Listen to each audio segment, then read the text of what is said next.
ನಮಸ್ಕಾರ ಸ್ನೇಹಿತರೆ, ನಾನು ಡಾಕ್ಟರ್ ಸಂದೀಪ್ ಅಂತ. ನಮ್ಮ ಚಾನಲಲ್ಲಿ ಆರೋಗ್ಯದ ಬಗ್ಗೆ, ರೋಗ ಲಕ್ಷಣಗಳ ಬಗ್ಗೆ, ಮನೆಮದ್ದುಗಳ ಬಗ್ಗೆ ಮತ್ತು ಮಾನವನ ಸರ್ವಾಂಗೀಣ ಬೆಳವಣಿಗೆಗಳ ಬಗ್ಗೆ ನಾವು ವಿಡಿಯೋ ಮಾಡಿ ಹಾಕ್ತಾ ಇರ್ತೀವಿ ಸ್ನೇಹಿತರೆ. ಈ ವಿಷಯಗಳು ನಿಮಗೆ ಏನಾರು ಆಸಕ್ತಿ ಇತ್ತು ಅಂತ ಹೇಳಿದ್ರೆ ನಮ್ಮ ಚಾನಲ್ ಲೈಕ್ ಮಾಡಿ, ಶೇರ್ ಮಾಡಿ, ಸಬ್ಸ್ಕ್ರೈಬ್ ಮಾಡಿ ಸ್ನೇಹಿತರೆ.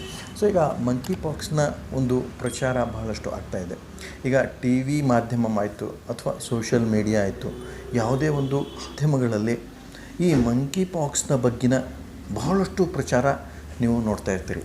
ಅದನ್ನು ಹೇಗೆ ಬಿಂಬಿಸ್ತಾ ಇರ್ತಾರೆ ಅಂತ ಹೇಳಿದರೆ, ಕೊರೋನಾಕ್ಕಿಂತ 10x, 5x, 50x, 100x ಅಷ್ಟು ಸ್ಟ್ರಾಂಗ್ ಇದೆ, ಇಷ್ಟು ಸ್ಟ್ರಾಂಗ್ ಇದೆ ಅಂತ ಬಿಂಬಿಸ್ತಾ ಇರ್ತಾರೆ ಸ್ನೇಹಿತರೆ. ಸೊ ಈಗ ವೈರಸ್ಗಳು ಅಷ್ಟು ಸ್ಟ್ರಾಂಗ್ ಇದೆ ಅಂತ ಹೇಳಿದರೆ ಮನುಷ್ಯನ ಶಕ್ತಿ ಎಷ್ಟಿದೆ ಅನ್ನೋದನ್ನ ನಾವು ಗಮನಿಸಬೇಕಾಗತ್ತೆ. ಯಾಕೆಂದರೆ ವೈರಸ್ಸು ಕಣ್ಣಿಗೆ ಕಾಣದಂಥ ಒಂದು ಸೂಕ್ಷ್ಮವಾದ ಜೀವ. ಸೊ ಆದರೆ ಮನುಷ್ಯ 50, 60, 100 kg ಇರುವಂತಹ ಮನುಷ್ಯ ಈ ಕಣ್ಣಿಗೆ ಕಾಣದಂತಹ ಒಂದು ವೈರಸ್ಗೆ ಅದು 100ರಷ್ಟು ಜಾಸ್ತಿ ಶಕ್ತಿಯುತವಾಗಿದೆ ಅಂದರೆ ಭಯಪಡಬೇಕಾ? ಸೊ ಹೀಗಾಗಿ ಈಗ 3 ವರ್ಷಗಳ ಹಿಂದೆ ಕೊರೋನಾ ವೈರಸ್ಸು ಎಷ್ಟೋ ಜನರ ಒಂದು ಜೀವವನ್ನು ತೆಗೆದುಕೊಂಡಿದೆ ಸೈ. ಆದರೆ ಅದರ ಹಿನ್ನೆಲೆಯನ್ನು ನಾವು ನೋಡ್ತಾ ಹೋದ್ವಿ ಅಂತ ಹೇಳಿದರೆ, ಭಯವನ್ನು ಸೃಷ್ಟಿಸುವ ಕಾರಣದಿಂದ ಆ ಒಂದು ಪರಿಸ್ಥಿತಿಗಳು ನಿರ್ಮಾಣವಾಗಿತ್ತು. ಏಕೆ ಅಂತ ಹೇಳಿದರೆ, ಈಗ ನಾವು ಸುದ್ದಿಗಳನ್ನು ಹೇಗೆ ಹೇಳ್ತೀವಿ ಅಥವಾ ನ್ಯೂಸ್ ಒಂದು ಸಮಾಚಾರವನ್ನು ಹೇಗೆ ಹೇಳ್ತೀವಿ ಅನ್ನೋದು ಬಹಳ ಮುಖ್ಯವಾಗುತ್ತೆ ಹೊರತಾಗಿ ಆ ಸಮಾಚಾರದಲ್ಲಿ ಏನಾದ್ರು ಹುರುಳು ಇದೆಯಾ, ಏನಾದ್ರು ಸಬ್ಜೆಕ್ಟ್ ಇದೆಯಾ ಅನ್ನೋದು ಬಹಳ ಮಹತ್ವದ್ದಲ್ಲ. ಯಾಕೆಂತ ಹೇಳಿದರೆ, ಈಗ ಒಂದು ಸೂಕ್ಷ್ಮವಾದ ಜೀವ ವೈರಸ್, ಇದರ ಬಗ್ಗಿನ ಬಹಳಷ್ಟು ಪ್ರಚಾರ ಟಿ ವಿ ಮಾಧ್ಯಮಗಳಲ್ಲಿ, ಸೋಷಿಯಲ್ ಮೀಡಿಯಾದಲ್ಲಿ ಗೊತ್ತಿದೆಯೋ ಗೊತ್ತಿಲ್ವೋ ಸುಮ್ಮನೆ ಮಾತಾಡ್ತಾ ಇರಿ. ಅದು 100 times ಸ್ಟ್ರಾಂಗ್ ಇದೆ, ಎಲ್ಲರನ್ನೂ ಸಾಯಿಸುತ್ತೆ, ಹುಷಾರು ಹುಷಾರು ಅನ್ನುವ ಒಬ್ಬ ವ್ಯಕ್ತಿಯನ್ನು ನೀವು ಟಿ ವಿಯಲ್ಲಿ ನೋಡ್ಬೋದು, ಸೋಷಿಯಲ್ ಮೀಡಿಯಾದಲ್ಲಿ ನೋಡ್ಬೋದು. ಆದರೆ ಯಾವುದೇ ಒಂದು ಸಕಾರಾತ್ಮಕ ಒಂದು ಚಿಂತನೆಯನ್ನು, ಸಕಾರಾತ್ಮಕ ಒಂದು ಭಾವನೆಯನ್ನು, ಸಕಾರಾತ್ಮಕ ಒಂದು ವಿಚಾರವನ್ನು ಮನಸ್ಸಿನಲ್ಲಿ ಹಾಕಲಿಕ್ಕೆ ಪ್ರಯತ್ನ ಮಾಡಲ್ಲ. ಯಾಕೆ ಅಂತ ಒಂದು ಪ್ರಶ್ನೆಯಾಗುತ್ತೆ ಸ್ನೇಹಿತರೆ. ಸೊ ಹೀಗಾಗಿ ಈ ಮಂಕಿ ಪಾಕ್ಸ್ನ ಬಹಳಷ್ಟು ಅನಾಹುತಗಳು ಇಡೀ ದೇಶಾದ್ಯಂತ, ಇಡೀ ಜಗತ್ತಿನಲ್ಲಿ ನಡೀತಾ ಇದೆ. ಏಕೆ ಅಂತ ಹೇಳಿದರೆ,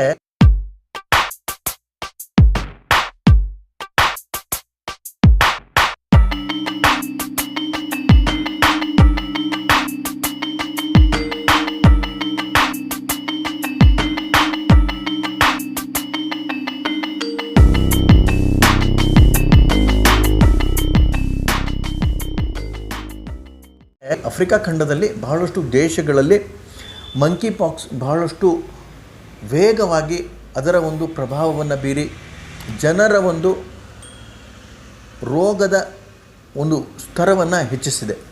ಅದರ ಹಾಗೆ ನಮ್ಮ ಭಾರತದಲ್ಲೂ ಸಹ ವಿವಿಧ ರಾಜ್ಯಗಳಲ್ಲಿ ಈಗ ಮಂಕಿ ಪಾಕ್ಸ್ ಬಂದು ಬಹಳಷ್ಟು ಜನರಿಗೆ ತೊಂದರೆಯನ್ನು ಕೊಡ್ತಾ ಇದೆ. ಸರಿ, ಆದರೆ ಆ ಮಂಕಿ ಪಾಕ್ಸ್ ಬಗ್ಗಿನ ಪ್ರಚಾರ, ಮಂಕಿ ಪಾಕ್ಸ್ ಬಗ್ಗಿನ ನಿಷೇಧಾತ್ಮಕ ಪ್ರಚಾರ ಯಾಕೆ ಅಂತ ನನ್ನದು ಒಂದು ಪ್ರಶ್ನೆ ಸ್ನೇಹಿತರೆ. WHO ಇರುವಂತಹ ಡಾಕ್ಟರ್ ಮಾರ್ಟಿನ್ ಟ್ರೆಜ್ನಿ ಈಗ ಅನೌನ್ಸ್ ಮಾಡಿದ್ದಾರೆ, ಇದು ಎಮರ್ಜೆನ್ಸಿ ಆಗುತ್ತೆ ಅಂತ ಹೇಳಿ. ಈ ಮಾರ್ಟಿನ್ ಟ್ರೆಜ್ನಿನ ನೀವು ಎಲ್ಲರೂ ನೋಡೇ ಇರ್ತೀರಿ. ಈ ಮಾರ್ಟಿನ್ ಟ್ರೆಜ್ನಿ ಕೆಲಸ ಏನು ಅಂತ ಹೇಳಿದರೆ, ಒಂದು ಸ್ಟೇಟ್ಮೆಂಟ್ ಕೊಟ್ಬಿಡೋದು. ಅದು ಸತ್ಯವಿದೆಯಾ ಸುಳ್ಳಿದೆಯಾ ಅನ್ನೋದನ್ನ ಗಮನಿಸಲ್ಲ. ಮೇಲಿಂದ ಅಧಿಕಾರಿಗಳು ಹೇಳ್ತಾರೆ, ಹೀಗೆ ಹೇಳಪ್ಪ ನೀನು ಅಂಥೇಳಿ ಅವರು ಬಂದ್ಬಿಟ್ಟು ಟಿ ವಿ ಮೇಲೆ ಹೇಳ್ಬಿಡ್ತಾರೆ. ಅವರು ನಿಜವಾಗಿಯೂ ಡಾಕ್ಟರ್ ಅಲ್ಲ, ಅವರು ಡಾಕ್ಟ್ರೇಟ್ ಪಡೆದಂಥ ಒಬ್ಬ ವ್ಯಕ್ತಿ. ಸೊ ಡಾಕ್ಟ್ರೇಟ್ ಪಡೆದಂಥ ವ್ಯಕ್ತಿಗೆ ಈ ಆರೋಗ್ಯದ ಬಗ್ಗಿನ ಮಾಹಿತಿ ಹೇಗೆ ಗೊತ್ತಿರುತ್ತೆ? ಈ ಡಾಕ್ಟರ್ ಮಾರ್ಟಿನ್ ಟ್ರೆಜ್ನಿ ಏನು ಮಾಡಿದರು ಅಂತ ಹೇಳಿದರೆ, ಇವರು ಯಾವುದೋ ಒಂದು ಸಬ್ಜೆಕ್ಟಲ್ಲಿ ಡಾಕ್ಟ್ರೇಟ್ ತೆಗೆದುಕೊಂಡಂಥವ್ರು. ಆದರೆ ಇವ್ರಿಗೆ ಆರೋಗ್ಯದ ಬಗ್ಗಿನ ಮಾಹಿತಿ ಒಂದಿಷ್ಟು ಇಲ್ಲ. ಆದ್ರೂ ಸಹಿತ ವರ್ಲ್ಡ್ ಹೆಲ್ತ್ ಆರ್ಗನೈಜೇಷನ್ನ ಒಂದು ಸಂದೇಶಗಳನ್ನು ಅವರಿಂದ ಹೇಳಿಸಲ್ಪಡುತ್ತೆ. ಸೊ ಹೀಗಾಗಿ ನೀವು ಎಲ್ಲರೂ ನೋಡೇ ಇರ್ತೀರಿ, ಕೊರೋನಾ ಟೈಮಲ್ಲಿ ಈ ಡಾಕ್ಟರ್ ಮಾರ್ಟಿನ್ ಟ್ರೆಜ್ನಿ ಅಂತ ಅನ್ನೋ ಒಬ್ಬ ವ್ಯಕ್ತಿ ಬಂದ್ಬಿಟ್ಟು ಹೇಳ್ತಿರ್ತಾರೆ, ಕೊರೋನಾದಿಂದ ಅಷ್ಟು ಜನ ಸತ್ರು, ಇಷ್ಟು ಜನ ಸತ್ರು, ಎಲ್ಲರೂ ಹುಷಾರಾಗಿರಬೇಕು, ಎಲ್ಲರೂ ವ್ಯಾಕ್ಸಿನ್ಗಳನ್ನ ಹಾಕ್ಸ್ಕೊಳ್ಬೇಕು, ಇದಕ್ಕೆ ಒಂದೇ ಒಂದು ಪರಿಹಾರ ವ್ಯಾಕ್ಸಿನ್ನು ಅಂತ ಹೇಳುವಂಥ ಸಂದೇಶಗಳನ್ನ ನೀವು ನೋಡೇ ಇರ್ತೀರಿ.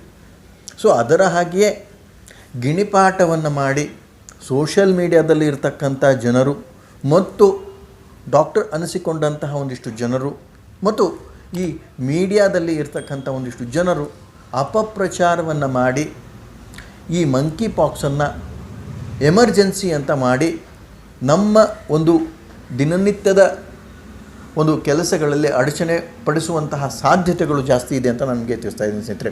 ಯಾಕೆ ಅಂತ ಹೇಳಿದರೆ ಈಗ ವೈರಸ್ಗಳು ಎಲ್ಲ ಕಡೆಗೂ ಇದೆ. ವೈರಸ್ಗಳ ಪೂರ್ತಿಯಾದ ಮಾಹಿತಿ ಬೇಕು ಅಂದರೆ ನಾನು ವೀಡಿಯೋಗಳನ್ನ ನೋಡಿದ್ರೆ ನಿಮ್ಗೆ ಗೊತ್ತಾಗುತ್ತೆ. ವೈರಸ್ಗಳು ಪ್ರಬಲವಾಗಿರಲ್ಲ. ಬಿಸಿಲಿನ ಒಂದು ಸಮಯದಲ್ಲಿ ವೈರಸ್ಗಳು ಇರುವುದೇ ಇಲ್ಲ. ಆದರೆ ಅದು ಒಂದಿಷ್ಟು ಕಂಡೀಷನ್ಸ್, ಒಂದಿಷ್ಟು ವಾತಾವರಣದಲ್ಲಿ ಅದರ ಒಂದು ಪ್ರಬಲತೆ ಜಾಸ್ತಿ ಆಗುತ್ತೆ. ಸೊ ಹೀಗಾಗಿ ಆ ವಾತಾವರಣದಲ್ಲಿ ಈ ಒಂದು ವೈರಸ್ಗಳು ರೋಗಗ್ರಸ್ತ ಸ್ಥಿತಿಯನ್ನು ಉಂಟು ಮಾಡುತ್ತೆ. ಯಾವಾಗ ಅಂತ ಹೇಳಿದರೆ ನಿಮ್ಮ ರೋಗ ನಿರೋಧಕ ಶಕ್ತಿ ಕಡಿಮೆ ಇದ್ದಾಗ.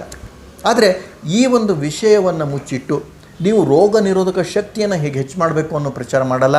ಆದರೆ ವೈರಸ್ಸು 10 ಪಟ್ಟು ಜಾಸ್ತಿ ಶಕ್ತಿಯುತವಾಗಿದೆ, 50 ಪಟ್ಟು ಜಾಸ್ತಿ ಶಕ್ತಿಯುತವಾಗಿದೆ, 100 ಪಟ್ಟು ಜಾಸ್ತಿ ಶಕ್ತಿಯುತವಾಗಿದೆ ಅಂತ ಈ ಸೋಷಿಯಲ್ ಮೀಡಿಯಾದಲ್ಲಿ ಬರ್ತಕ್ಕಂಥ ಗಿಣಿಗಳು ಮತ್ತು ಈ ಪತ್ರಕರ್ತರು ಬಹಳಷ್ಟು ಪ್ರಚಾರ ಮಾಡಿ ಎಲ್ಲರಿಗೂ ಭಯ ಉಂಟು ಮಾಡುವಂತಹ ಸಾಧ್ಯತೆಗಳು ಇದೆ ಅಂತ ನನಗೆ ತಿಳಿಸ್ತಾ ಇದ್ದೀನಿ ಸ್ನೇಹಿತರೆ. ಸೊ ಹೀಗಾಗಿ ಈ ಒಂದು ವೈರಸ್ಗಳು ಕಣ್ಣಿಗೆ ಕಾಣದೇ ಇದ್ರೂ ಸಹಿತ ಅಷ್ಟು ಶಕ್ತಿಯುತವಾಗಿತ್ತು ಅಂತ ಹೇಳಿದರೆ ಕಣ್ಣಿಗೆ ಕಾಣುವಂತಹ ಮನುಷ್ಯನ ಶಕ್ತಿ ಎಷ್ಟಿರಬೇಕು ಅಂತ ನನ್ನೊಂದು ಪ್ರಶ್ನೆ ಸ್ನೇಹಿತರೆ. ಯಾಕೆ ಅಂತ ಹೇಳಿದರೆ ಮನುಷ್ಯನಿಗೆ ಅಗಾಧ ಶಕ್ತಿ ಇದೆ. ಮಾನಸಿಕ ಶಕ್ತಿ, ದೈಹಿಕ ಶಕ್ತಿ, ಆಧ್ಯಾತ್ಮಿಕ ಶಕ್ತಿ, ಹೀಗೆ 3 ಸ್ತರದಲ್ಲಿ ಮನುಷ್ಯನ ಶಕ್ತಿ ಇದೆ. ಆದರೆ ಈ ವೈರಸ್ಗೆ ಇರುವುದು ಒಂದು ಸಣ್ಣ ಶಕ್ತಿ. ಆದರೆ ಅದನ್ನು 10 ಪಟ್ಟು ಜಾಸ್ತಿ ಶಕ್ತಿಯುತ, 100 ಪಟ್ಟು ಜಾಸ್ತಿ ಶಕ್ತಿಯುತ, 1000 ಪಟ್ಟು ಜಾಸ್ತಿ ಶಕ್ತಿಯುತ ಅನ್ನುವುದು ಎಷ್ಟು ಮೂರ್ಖತನ ಅಂತ ನನ್ನ ಒಂದು ಅನಿಸಿಕೆ ಸ್ನೇಹಿತರೆ. ಏಕೆಂತ ಹೇಳಿದರೆ ವೈರಸ್ಗಳಿಂದ ರೋಗ ಬರುತ್ತೆ ನಿಜ, ಆದರೆ ಅದಕ್ಕೆ ಬೇಕಾದಂತಹ ವಾತಾವರಣವನ್ನು ಕೊಟ್ಟು ನಮ್ಮ ಮನಸ್ಥಿತಿಯನ್ನು ಅದಕ್ಕೆ ಬೇಕಾದ ಹಾಗೆ ಮಾಡಿದರೆ ಮಾತ್ರ ರೋಗಗಳು ಬರುವಲ್ಲಿ ಸಾಧ್ಯವಾಗುತ್ತೆ ಅಂತ ನಾನು ನಿಮಗೆ ತಿಳಿಸ್ತಾ ಇದ್ದೀನಿ ಸ್ನೇಹಿತರೆ. ಸೊ ಹೀಗಾಗಿ ಈ ಮಂಕಿ ಪಾಕ್ಸ್ನ ಅಪಪ್ರಚಾರ, ದುಷ್ಪ್ರಚಾರ ಮತ್ತು ಮೀಡಿಯಾದಲ್ಲಿ ಬರ್ತಕ್ಕಂಥ ವಿಡಿಯೋಗಳನ್ನು ನೋಡಿ ಭಯಪಡುವ ಅಗತ್ಯವಿಲ್ಲ. ಯಾಕೆ ಅಂತ ಹೇಳಿದ್ರೆ ನಿಮ್ಮ ರೋಗ ನಿರೋಧಕ ಶಕ್ತಿಯ ಬಗ್ಗೆ ಗಮನ ಕೊಡಿ ಮತ್ತು ನಿಮ್ಮ ದಿನಚರಿಯನ್ನು ಸರಿಯಾಗಿ ಅಳವಡಿಸ್ಕೊಳ್ಳಿ ಮತ್ತು ನೀವು ಮಾಡತಕ್ಕಂಥ ಕೆಲಸಗಳಲ್ಲಿ ನಂಬಿಕೆ ಇರಲಿ ಮತ್ತು ನೀವು ತೆಗೆದುಕೊಳ್ಳುವಂಥ ಆಹಾರ, ನೀರು ಶುದ್ಧವಾಗಿರಲಿ ಮತ್ತು ನೀವು ನಿಮ್ಮ ರೋಗ ನಿರೋಧಕ ಶಕ್ತಿಯನ್ನು ಹೆಚ್ಚಿಸಲು ಬೇಕಾದಂತಹ ಒಂದು ಕಾರ್ಯಗಳನ್ನು ಮಾಡ್ತಾಯಿರಿ. ಸೊ ಇಷ್ಟು ಮಾಡಿದ್ದೇ ಆಯಿತು ಅಂತ ಹೇಳಿದರೆ ಒಂದು ಭಾಗ ಈ ಮಂಕಿ ಪಾಕ್ಸಿಂದ ದೂರವಿರ್ಬೋದು. ಭಗವಂತನು ಎಲ್ಲರಿಗೂ ಶಕ್ತಿ, ಆರೋಗ್ಯ, ಧೈರ್ಯ, ಸ್ಥೈರ್ಯ ಕೊಡಲಿ ಅಂತ ಹೇಳ್ತಾ 2 ಮಾತುಗಳನ್ನ ಮುಗಿಸ್ತೀನಿ ಸ್ನೇಹಿತರೆ. ನಮಸ್ಕಾರ, ಧನ್ಯವಾದಗಳು.